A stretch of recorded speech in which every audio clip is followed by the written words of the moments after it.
Okay. Let me check. Okay, we are live already, Enrica. We are live, so Yep. I cannot miss all the people. I'll take care of the admission from now on if you want.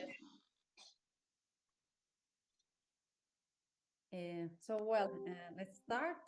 Good morning, everyone. I hope you enjoy the Christmas break. We are back again with new IPARCOS seminars, and our speaker today is Stephen Gillman from the Cosmic Dawn Center National Space Institute in Copenhagen, Denmark. Stephen received his PhD from the Durham University in 2020 under the supervision of Professor Ray Sharpless and Professor Mark Swinbank. His PhD thesis, titled The Result Study of the Dynamics, Star Formation and Chemical Properties of High-Redshift Galaxies, used the integral field spectroscopy and multi-wavelength imaging to construct the resolved properties of a star-forming galaxy at cosmic noon. Since 2020, he has been a postdoc at the Cosmic Dawn Center in Denmark, where he is a member of the MIRI European GTO high-redshift team. His work focuses on the calibration analysis of 60 hours of MIRI imaging of the extreme deep field. His research interests focus on the study of the galaxy evolution through the analysis of the state-of-the-art observation of high-redshift galaxies. Today, Stephen will present his work titled Sub-millimeter Galaxy in Webb, a first look at the hidden population. So thank you very much, Stephen. The floor is yours. Okay, thank you very much. And thank you for the organizers for inviting me to give this talk.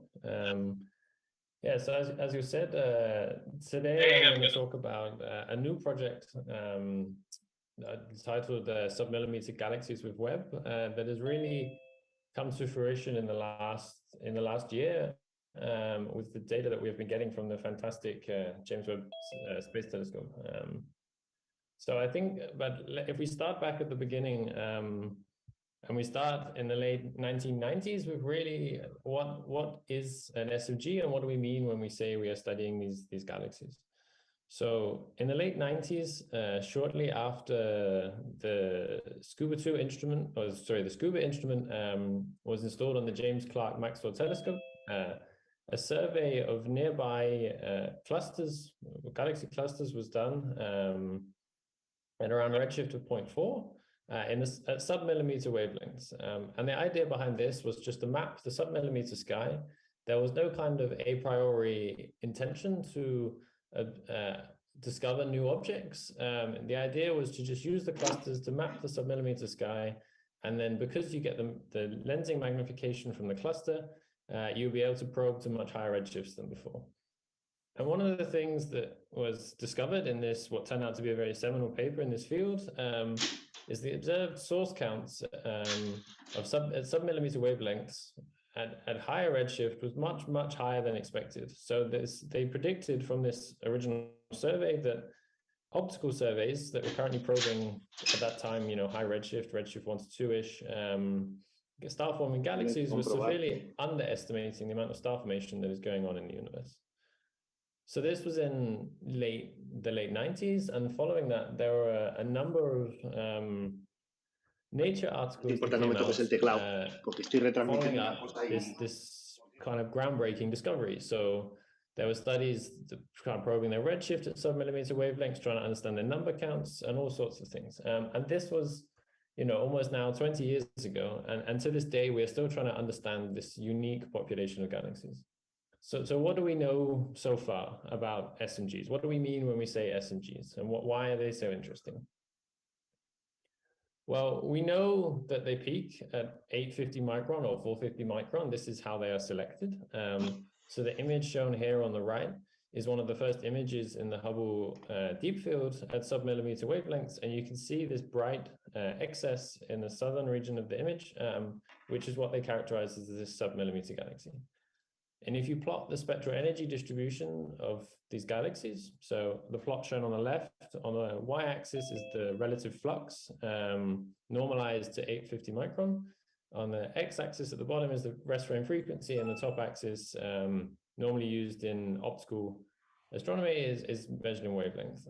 And you can see that these objects peak around the 850 micron wavelength, and this is for a sample taken for nearby bright galaxies as well as more distant at this time. So this was in 2003, the highest redshift SMGs known to them.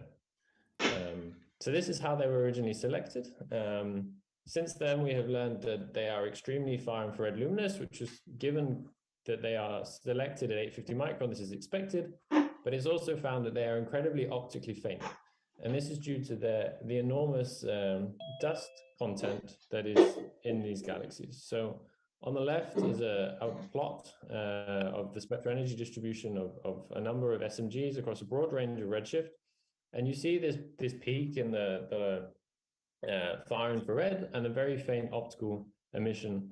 And another strong characteristic that allows us to observe these unique galaxies is what's known as the negative K correction. So as you see that you go to higher and higher redshift, the spectral energy distribution of the galaxy gets fainter, but the peak is shifted to shorter wavelength, and therefore this brightness is kind of normal, counteracts this cosmological dimming as you get further and further away. So they kind of plateau in how faint they get. So you end up being able to detect SMGs across a real broad range of redshift. More studies since have also found that they contribute up to around 20% of the cosmic star formation rate around redshift of 2. So this is obscured star formation rate as opposed to the visible observed star formation rate that you get from typical star forming galaxies. So this is light that has been absorbed by the dust and then re-emitted in the far infrared. Other studies have also found that they peak in number density around redshift of 2. So it doesn't matter whether you select these objects based off their 450 micron flux or if you select them off 850 micron flux. They both peak around a redshift of just above 2.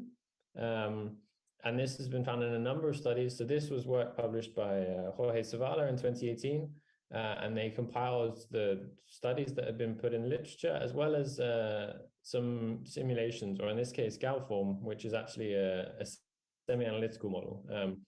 But at the time of this work, and even in 2018, simulations were still struggling to understand these objects. So they were struggling to reproduce the observational number counts, as well as also just in full hydrodynamical simulations, actually having the parameter space to resolve and have the number statistics on these unique objects with their intense star formation rates. And it was very challenging. In this Galform model that is shown, the only way they were able to reproduce the number counts is by modifying the IMF. So they produced this prediction of the number counts using a top-heavy IMF, and that was believed at the time, and some still believe today that this is the reason, and this is what is going on within these SMGs, and that's why they have these intense star formation rates. So why is it so challenging to study, or why is it taken so long to study these SMGs? Why can't you just go and observe them at all wavelengths and get an idea of their spectral energy distribution, constrain their star formation rate, constrain their stellar mass, probe their morphology, and kind of build up your complete picture of their evolution across cosmic time? Well, one of the main reasons for this is the challenges with resolution. So they are detected in original Scuba 2 850 micron imaging, which is what is shown in the bottom left in this plot. This was a nice figure from Kathleen Casey's review in 2014.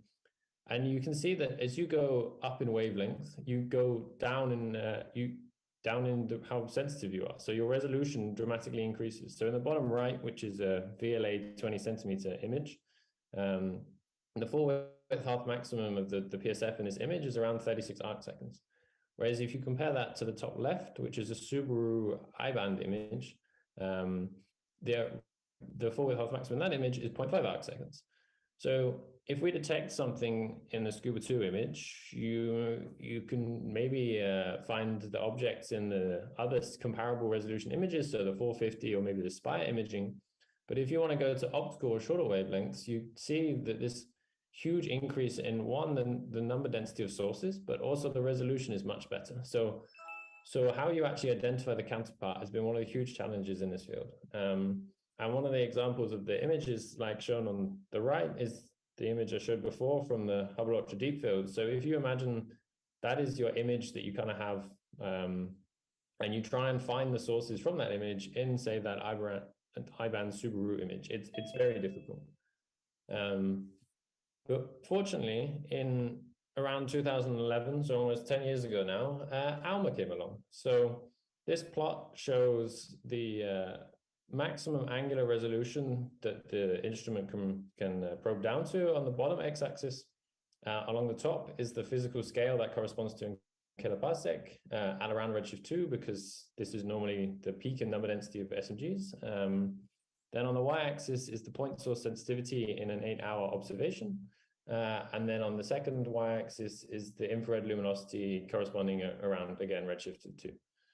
So in the top right-hand corner of this plot, you have the Scuba 2 instrument and Loboka, which is another single dish wide field instrument, which was used for their original detections. And you can see that you are probing scales, like in physical scales, that are above 100 kiloparsecs. So trying to identify single galaxies from sub-millimeter emission in Scuba 2 observations when you can only resolve up to 100 kiloparsecs is very challenging. And also, these are not very sensitive instruments, so these are they have to be very bright SMGs. But fortunately, with ALMA, as you can see shown right at the bottom, there are a number of other interferometers that you could use, but ALMA is by far the best. You can probe down to around kiloparsec or sub-kiloparsec scales and go orders of magnitude fainter in the same amount of time. So this breakthrough in instrumentation more or less revolutionized the field almost 10 years ago at far infrared wavelengths. So one of the first things that you would do naturally is you would take the SMGs that you have observed in the far infrared and you would follow them up with ALMA to get a much higher resolution to identify, the single objects in the far infrared that are linked to these single dish detections of SMGs. So this was done in a number of studies. An example shown here is the ALS survey, where this is observing with 12 kiloparsec resolution, so almost a factor of 10 higher than was previously taken for these objects. And the circle here, the larger circle represents the original beam from the single dish observations. And then the small contours in the middle are the objects they have identified, where the beam size is the small little circle that's shown in the bottom left of each panel. So in a number of these cases, there are some non-detections. There are often cases where you have multiple objects contributing to the single dish detection. And this has led to a whole new field of study of SMGs, of whether their unique properties are actually driven by a multitude of single galaxies, and they're in interacting systems or in overdense environments, potentially even in early protocluster-like systems that are contributing to this peak in the far infrared. One of the challenges, though, however, is that these objects, although they appear visually to be close together and potentially interacting, because of the negative K correction, the contribution in the far infrared could come from a broad range of redshifts. So you really need to do follow-up studies on these, ideally to get spectroscopic redshifts to confirm whether these are actually physically interacting or whether they just appear to be interacting. But I think on average in the literature, it's been found that 65% of single dish identified SMGs have turned out to be multiple systems blended into multiple galaxies. So that's quite astonishing. But if you have this high resolution and you can identify the SMGs in the far infrared, then you can then do studies like morphology, and we can look at these galaxies and we can try and understand what they actually look like on a resolved sense. So this was done also in a number of papers. One example here is shown from Bitten Gullberg's work in 2019, where she took 153 bright SMGs that have a median redshift around 2.9 or 3, a very high resolution 870 micron. And she studied the morphology of these galaxies, both as a function of redshift and also as a function of the flux. And you see that the axis ratios are more or less typical of normal galaxies that you would expect just randomly in the field. And they don't really vary as a function of redshift or as a function of their flux. But one important thing that came out of this paper is that the effective radius at 870 micron for these galaxies is incredibly small. So it is less, it doesn't really evolve as a function of redshift, but it is less than a kiloparsec in size. So this means that the dusty component of these SMGs is very compact, very dense, and takes up, you know, only a kiloparsec or less in these objects, which was a revelation because this had never been done before because the data just wasn't available. So you've gone from detecting objects on a 100 kiloparsec scale to discovering that their dusty components only occupy less than 1 kiloparsec of that. So there was a whole new area of studies to be done on these SMGs and what they look like at multiple wavelengths. So if you've identified the object in the far infrared through ALMA, where you can say, yes, this is definitely the SMG because I have the resolution to do this. What about its near infrared emission? Well, at the time, the best you could do back in 2020, so only, you know, nearly 2-3 years ago now, was to look at IRAC. So in a number of these cases, if you have the ALMA position, then you can go to the IRAC data, which is a channel 1 and channel 2 in this instance, so 3.6 micron and 4.5 micron, and you can identify the IRAC source from the Spitzer Space Telescope. And this is great if you want to just constrain the fluxes in the near infrared and therefore derive the SED and constrain the SED properties of the galaxies. But if you wanted to actually study the morphology or do resolved studies, or even in the case where your ALMA source doesn't quite align, which you can see in a number of these objects, isn't quite just one source or is maybe blended into 2 sources, you couldn't really do any better than IRAC. And this is the best you could do in the near infrared. But in the optical, you could do a bit better. So in optical, we have HST. So this is HST I-band imaging of SMGs that Mark Zumbank analyzed in 2014. And again, taking the ALMA position, you can go in HST and say, this is what it looks like. These are obviously very faint because these are optical studies.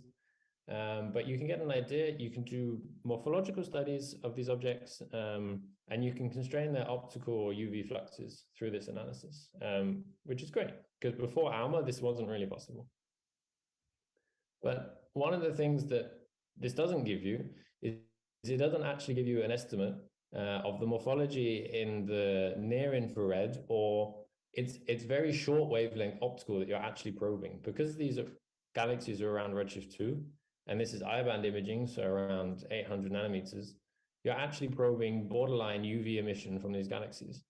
So you generally find that these objects are very kind of irregular, kind of showing signs of star-forming clumps, but this is what you'd expect because you are probing, you know, recent star formation in these objects. So it's not actually possible to probe the near infrared in these objects at the time. This was done, and the best you could do was using IRAC, as I showed before. But with all of this analysis that's gone on in the last 20 years, how do these SMGs fit into our general model of galaxy evolution? And what is it that makes them so unique? Well, studies tried to do this. This was a nice cartoon put together by Sinead Toft in 2014, where they say that this SMG is just a natural stage of galaxy evolution. So you start at high redshift, around redshift 5, 6, with this kind of major gas-rich merger. This then leads to a kind of dusty nuclear starburst, where you have this very compact dusty region, which then gets blown out in a quasar phase and becomes a compact crescent galaxy. And then from then on, it ends in dry merging, and then eventually in the local universe into a local elliptical galaxy. So a lot of the literature points towards this kind of final end goal of local elliptical galaxies for these dusty nuclear starbursts, or as we know them as SMGs. And this is kind of a solid theory that has been around for a number of years and has been tested, and a number of recent studies have kind of further confirmed this in simulations. One such study is the SIMBA simulation. So this paper by Sidney Lauer last year now. On the left is a color image from the SIMBA simulation of the SMGs. So in their SIMBA simulations with a complex and very realistic dust model, they're able to reproduce the number counts of SMGs. And then without modifying other physics, like having special IMFs or things like that, or turning certain types of feedback, they come to the conclusion that this SMG is just a natural stage of galaxy evolution, and it happens at high redshift when you have major gas-rich mergers going on. And in this paper, they actually make very nice predictions of what you would expect to see at different wavelengths. But one of the things they point out is that currently, if you want to look in the near infrared and you look with Spitzer or IRAC, then you would end up seeing this middle panel where they have taken the SIMBA simulation mock image and convolved it with the PSF for the Spitzer IRAC camera. So if you wanted to study the galaxy that is in this middle panel, you can get an idea of the flux, but you can't really do anything else. You can't do resolve studies. You can't probe its morphology. But fortunately, in the last almost 6 months, JWST started releasing this data, and on the right is shown a prediction of what they expect an image, a JWST NearCam image of the SMG to look like. So you can see the incredible morphological features within this galaxy, potentially indicating multiple, minor merger and interacting events. And it's really with this JWST data that we should be able to probe the environment and the morphological properties of these SMGs. So, as I said, last year, JWST launched. So hopefully you all saw this just over a year ago now with the launch of James Webb on Christmas Day. And it was clear very quickly after the launch that this telescope was going to be amazing. Like, the launch was far better than expected. All of the commissioning went far better than expected. And even in the releases of the commissioning data, which wasn't designed to be used for science, you could already see the scientific benefit that was soon to happen.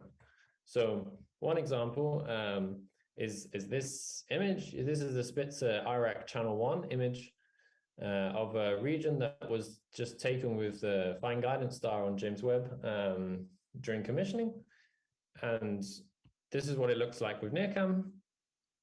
So this is what it looked like before, where you have, a lot of unresolved. There are sources you can detect because it's not like scuba where you just end up with one blob. You do resolve them into multiple sources, but you can't actually study much more than that other than you doing number counts and things like that. And this is what it looks like with James Webb. So already, like, the first thing you notice is obviously the resolution is much better, and you can identify the morphology of individual galaxies, but also just the incredible amounts of galaxies that pop out in this image. These images were also just supposed to be of stars. They were just calibration fields. It wasn't expected to get, beautiful resolved images of galaxies. And this is what we ended up seeing. So this is very exciting. And one of the first programs that was observed with James Webb was the SEERS program. So this was taken in July 2020. The SEERS, which is the Cosmic Evolution Early Release Science Survey, is a multi-wavelength survey, and it is public. So you can go and download the data from the Space Telescope website. And they had a combination of NearCam imaging and MIRI imaging in July that was taken, and then that was known as Epoch 1. And then the second half, the other 50 square arc minutes will be taken, should be fairly soon. So this data set will be complete, and then people can analyze it. But the first Epoch 1 kind of analysis was been done in the last 6 months. And this is what the NearCam imaging looked like. So this is just a color image taken from the Bagley 2022 paper, where they documented how they had gone through the analysis and reduced all of the data. And you can see the beautiful color images you get out of this data. And compared to the Spitz imaging we had before, this data is truly amazing. So we had the idea in Copenhagen at the Cosmic Dawn Center that maybe we can look for SMGs in this CERS data, because this data is public. It's before we're going to get our data in James Webb. So it's a great training set to just go and look and see what we can learn already with this data being out there. But obviously the data that is on the Space Telescope website is just the either default reduction, which I'm sure many of you know is there's many issues. It's quite tricky to analyze JWST data. So we had to come up with our own way of analyzing this data.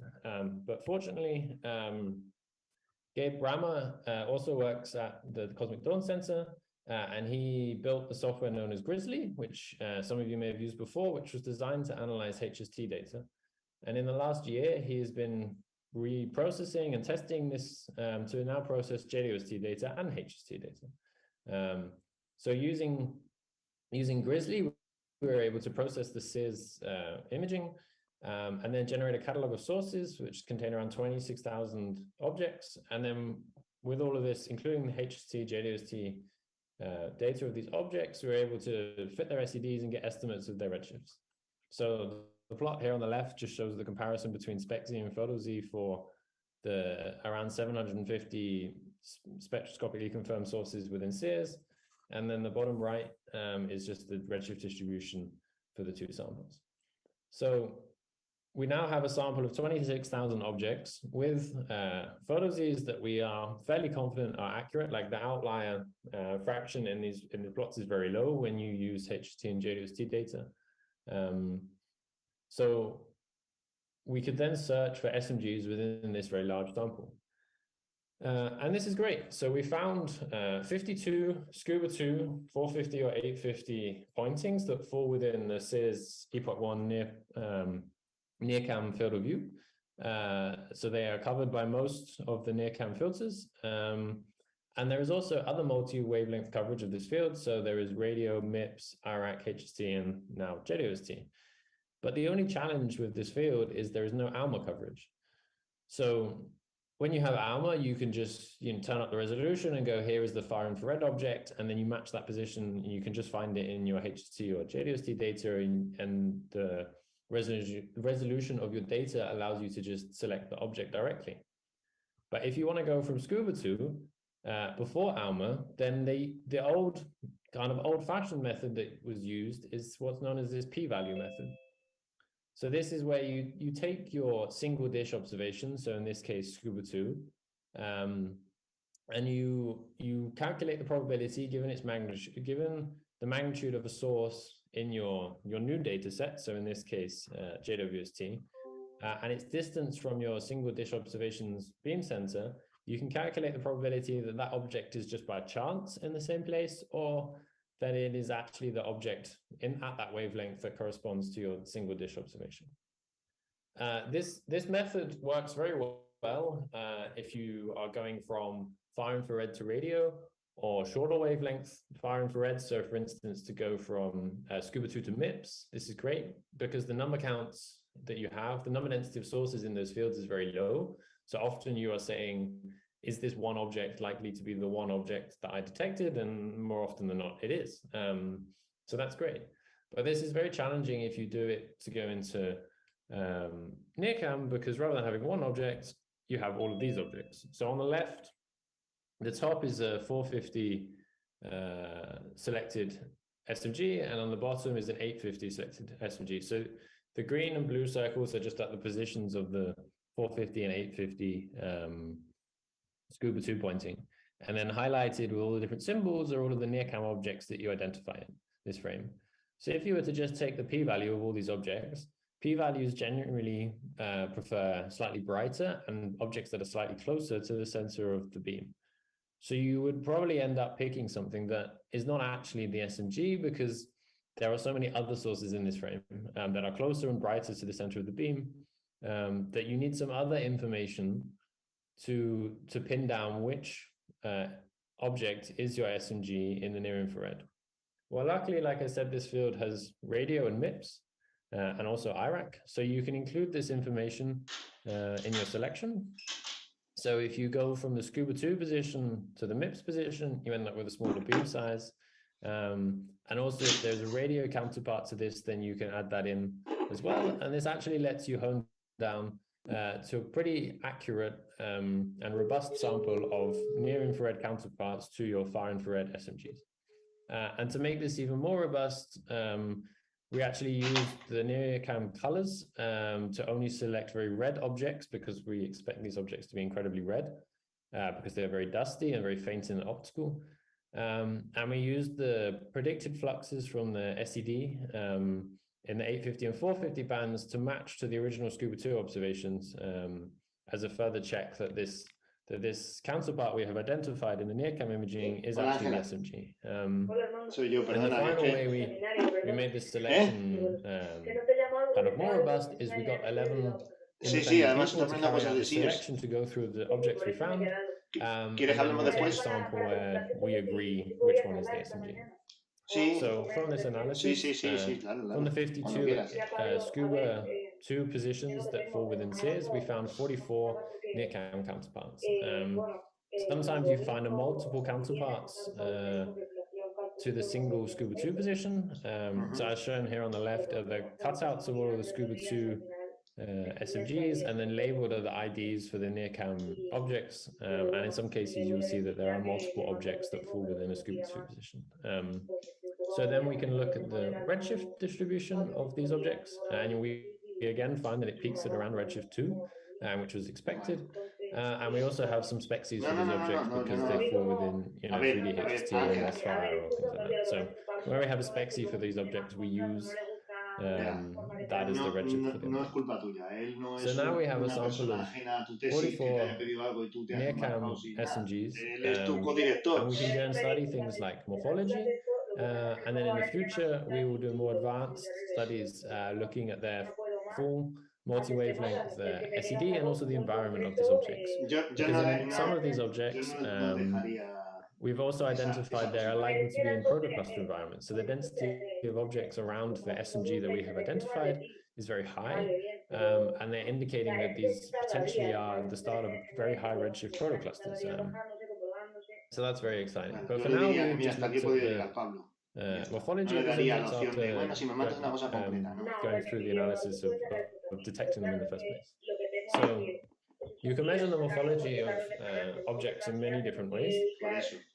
We chose to do this in 3 independent ways. So the first method is the most simple, is just a curve of growth. So you just fit a simple Gaussian to your NIRCam image, and then you find the center and you put down apertures which match the axis ratio and the position angle of the galaxy from the Gaussian fit, and then you just sum the fluxes and apertures. And this gives you an estimate of the size of your galaxy, as well as its position angle and axis ratio. And then if you do the same for the PSF, you can get an estimate of the intrinsic size.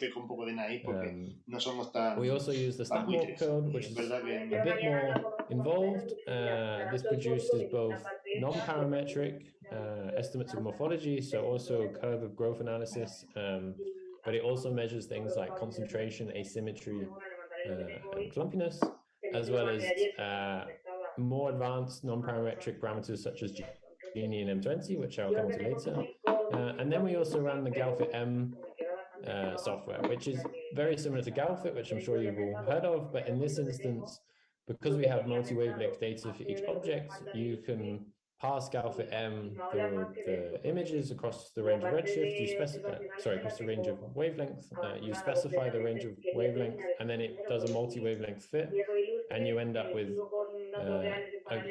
the statistic parameters as a function of wavelength. So these are the 3 approaches we used, and then we kind of use them to self-verify each other. So the plot shown here on the right are the comparisons.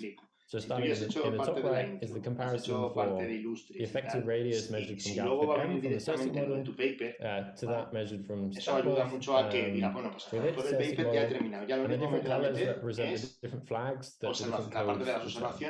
So in StatMorph, it will say if the signal to noise in the image is less than 2.5 per pixel, then it doesn't like if it will just throw up a flag and say, this, you shouldn't trust this measurement. So those are the open symbols that are shown in all of these plots. If the signal to noise is high enough, but it finds issues in the fitting, there is something wrong in the fitting, then it returns a flag of 1, which is what the red symbols are. And then if it continues to do the static fitting, then it throws up eso ya, aunque tú le assessed tengas que flag, abordar and una these are parte the gorda, permissible. te da una So cierta for our ánimos following en el sentido de, analysis, we bueno, ya only esto use ya the está objects cerrado. where it Además, doesn't también return any errors, esa so parte the blue también nos la symbols puedes on these pasar a blocks. nosotros y podemos ir And we just revisándola. focus on Y objects where they obviamente are creo well que represented lo más in all three efectivo va a ser colors. que esa parte nos las We compartas will look at in the en una future parte para que podamos the los objects cambios that implementar are not well directamente y fit no and sea are una outlying hoja impresa from llena de these garabatos, planes. ¿vale? And Eso yo the creo que también reason te for puede this, ayudar especially para if que a you la look hora at de the luego tú implementarlo y no multi-wavelength tengas que implementarlo, imaging, sino as I que ya showed la before, hayamos is in a number of these implementado nosotros. objects you Me can puede haber see cosas que interacting no, ¿no? Que systems digamos, mira, or tidal esta features or sección things está like un poco that. desordenada, So if you reordenala un try and mask poco, out o these este párrafo objects, no se entiende, it's vale, never a o perfect lo que job. sea. So you Pero en always end general, up with si issues todas las with which tonterías que pixels veamos y todas las actually chorradas y assigned to algunas that cosas de object and reorganizar which ones podamos aren't. hacer, lo podemos hacer But for nosotros this sobre el analysis, we have manuscrito, a just ti te va a excluded those ahorrar objects. que la tarea de So these are ones introducir that are los well fit, comentarios a and ti te these sea lo codes más, give a vamos, es robust una morphological measurement. Entonces, So you can see between StatMorph and Galford M, the effective radiuses for these objects agree pretty well. We also measure the concentration in StatMorph and from the growth curve analysis. And again, you have reasonable agreement. There's a bit of scatter. And then also the half-life radius you measure from the growth curve and StatMorph again for the blue objects. They agree pretty well. Que tenemos que decidir, so from these measurements, we define the robust samples, so ones that are well fit and have a good chi-squared. And we define two rest frame samples. So we split the objects into optical wavelengths. So if the near-cam imaging falls between 250 nanometers and 750 nanometers, then we say that is optical measurement. And if the rest frame wavelengths of the near-cam imaging falls between 1.25 and 1.75 micron, then we say that's near infrared. So we end up with around 29 optical and 26 near infrared measurements for these objects. So then we can look at what the parameter space of these objects are, and also as a function of redshift, how their morphology evolves.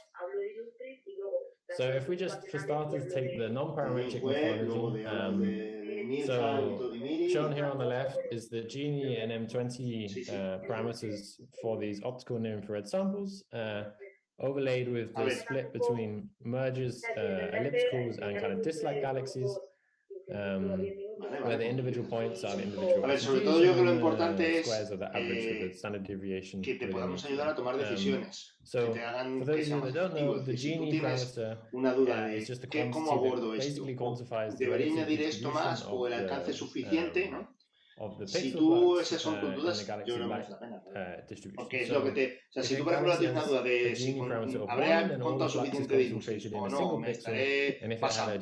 Y además eso afecta a cómo descender, cuánto tienes que extenderte en lo que te queda por escribir, sí. Porque obviamente no queremos que escribas de más, porque entonces vas a perder ese tiempo para otras cosas. Entonces, si tu duda sobre todo va relacionada con el alcance o con cosas que luego te puede hacer perder más tiempo o ganar tiempo, adelante, nosotros vemos y lo vemos, claro. Pues yo estoy disponible hoy, o sea. Trace merging features like that. So we see from this plane that the galaxies, on average, the optical measurements lie a bit closer to the merger line, but on average, they both lie in this kind of disk region with some scatter upwards into the merger region. And these may be the objects that have more disturbed morphologies, but this needs a bit further investigation. In the middle is the merger statistic as a function of the bulge statistic. And these two statistics just measure how far into the regions shown in the left plot is the galaxy. So if it is very close to being in the elliptical bulge-dominated region, then it has a very high bulge statistic. And if it is very close or even in the merger region, then it has a very high merger statistic. So from these two statistics, you can kind of estimate whether a galaxy is more merger-dominated or whether it's more bulge-dominated. And for our objects, they lie just above the 1-to-1 line, with some scatter going below. But this indicates that they are not so much bulge-dominated, but more merger-dominated in their non-parametric morphology, both at optical and near-infrared wavelengths. And the same story is kind of told by the concentration asymmetry plane, where you can again draw these regions where you split between mergers, disks, intermediates, and ellipticals. And again, we find that they lie in the kind of disky region with some scatter upwards into the merger region. So from this, there is a bit further work to do to quantify the fractions and to look at the individual galaxies that fall into these merger regions to see whether these really are the objects that have multiple systems or are interacting or have strange features. But the other bit of analysis we can do is we can look at the parametric morphology. So the classical thing to do with parametric morphology is you have a Cerseic index and you have an effective radius, and we can plot that as a function of redshift. So the plot on the left is effective radius versus redshift, where the histogram in each of the optical and near infrared bins is shown on the bottom. And then the 870 micron sizes from that Goldberg 2019 paper is shown at 0.1 arcsecond at the bottom. And then the H-band sizes from the Swimbank paper, which were done with HST studies at redshift of 2, is shown at around 0.3. So we see in the effective radius redshift plane that both optical and near infrared wavelengths agree with these previous studies in the H-band with an effective radius around 0.3 arcseconds. So that would say that both all UV, optical, and near infrared sizes of SMGs in this redshift range are around 0.3 arcseconds, which is much larger than the dusty, compact 0.1 arcseconds found in the far infrared. But more interestingly, if you look at the Cerseic index as a function of redshift, you find that they actually more align with the 870 micron Cerseic index of around n of 1, which is an exponential disk. And as you go to higher redshift in the optical, we actually see this tail fall off to even smaller Cerseic index. But this needs further investigation because this may primarily could just be driven by low number counts and also the faintness and compactness as you go to higher redshift if they are not resolved, and you're just getting more towards a PSF Gaussian-like morphology that is dominated by the PSF rather than that of the galaxy. So this needs a bit of investigation. But the trend that we initially see from this plot is that as you go to lower redshift, the SMGs tend to have more spheroidal, more bulge-dominated morphologies, which is what is expected, given that these are believed to evolve into local massive elliptical galaxies. So that is promising, but we need to do a bit more further investigation to fully understand these results. So yeah, with that, I will leave my summary. So we've shown that the submillimeter galaxies account for a large fraction of the obscured star formation rate in the universe. And in the last few decades, both HST and ALMA studies have really opened a new window into studying both the optical to UV and far infrared properties of these galaxies. And it is only now with JWST that we can finally probe the bulk of their stellar mass in the near infrared and constrain their stellar populations, their morphology, and their environment. So hopefully in the coming few weeks, our paper will be out in archive. And it's also really exciting to see in the coming year and also in Cycle 2 programs for JWST, there'll be both NIRSpec and MIRI imaging of ALMA selected SMGs. So we'll really be able to make advances in this field. And if you would also like more information on my research, then feel free to reach out to me or visit my website. Thank you very much. Thank you, Stephen. Thank you very much. Just a moment. Start the video. Okay. Thank you very much. So we have time for questions. Yes. One question here from Helmut. Yes. Unmute your microphone and ask your question if you want. Thank you, Enrica. Hola, Stephen. Thanks a lot for this very nice talk. Especially I enjoyed the introduction. I think it's really good for people non-expert on the field, and you were quite complete. Let me play a little bit the devil's advocate, because I'm also working on the field, and I also have a lot of experience with this P statistic you were applying. Yes. Yeah. So you should really consider that it's not completely, how to say it, the perfect method. For example, with the ALES stuff, which you also showed in our team, we showed that even with the radio and MIPS, you're not getting the whole counterpart. So I also saw this data, but one of the reluctant things was, for me, there's no interferometric stuff. So I learned in the last 2 decades that the only really thing to know if this is a counterpart or not. I mean, for the individual sources, if you do a statistical sample, probably you are kind of fine. But if you are for individual sources interested, you really need interferometry. Yeah. And then I have a question, and so regarding to this, did you estimate how many of the counterparts you wrongly identified or you could have missed? Because radius only deep down to redshift 3 or 4 and MIPS only down to 2. Yeah, that is true. We have not done that calculation, but a number of these objects have a radio counterpart, which is much smaller. That helps a lot.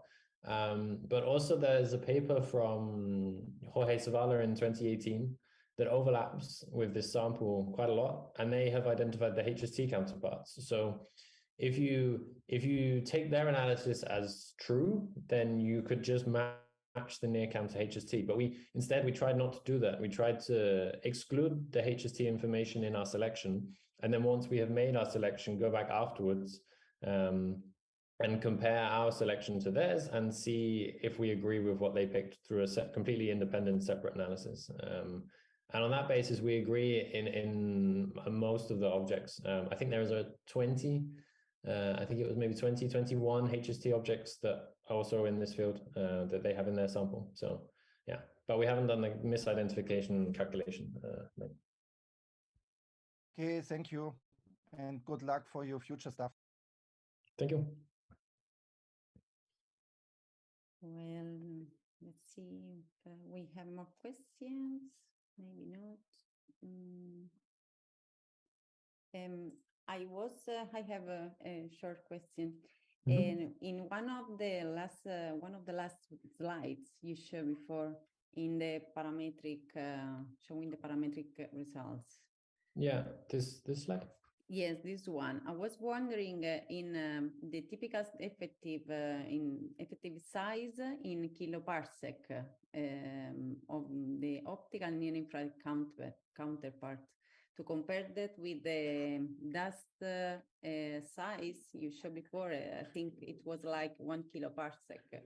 And since we know that at high redshift, sub-millimeter galaxy show generally a compact dusty component with respect to the stellar size, for example. So I was wondering the size in kiloparsec here of the effective radius. Yeah, it's in, so for the dusty emission, it's 0.1 arcsecond or around 1 kiloparsec, and then for the optical near infrared or like the H band, around 0.3 arcseconds, which is around a couple, so 2 to 4-ish kiloparsec, depending on And but that varies a little bit because this is a function of redshift. So, but yeah. Okay. And well, we have a question, Jacob. Yes, hi. Thanks, Steve, for the talk. I just wanted to ask about the GAL fit fitting. Yeah. So, what filters did you use, and how did you deal with different resolutions? Yeah, so the HST and JWST filters we used were everything that is above 1 micron. So we didn't really use ACS. So starting at 1.25 and including also the NIRCam 115 filter, and then going up to NIRCam 444.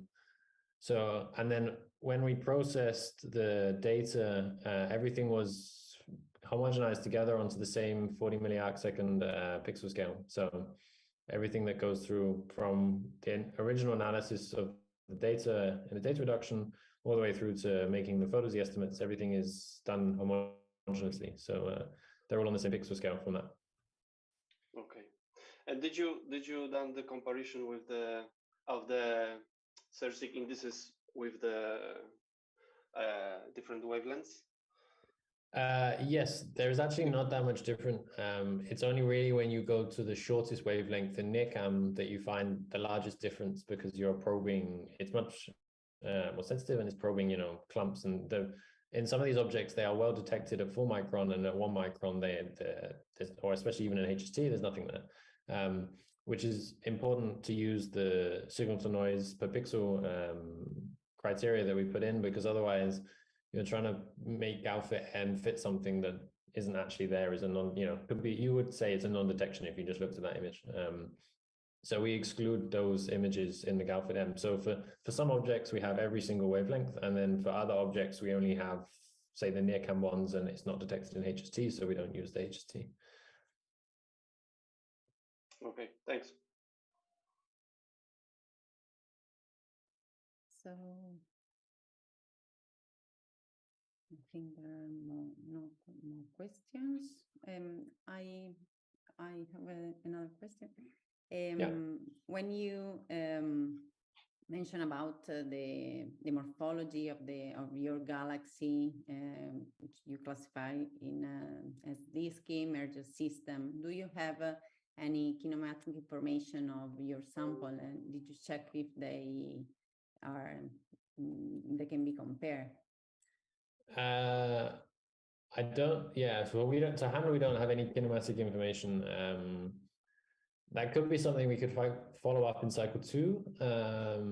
But I also know there are other programs that are covering the field. But it would be very interesting to look at if we can get a resolved kinematic information. Yeah. But yeah, we haven't looked. Okay. Well, I think we can stop here, and thank you very much for accepting our invitation, and thank you everyone for joining us. Yeah, thank you for inviting me. Thank you. Bye-bye. Thanks. Thank you. Bye.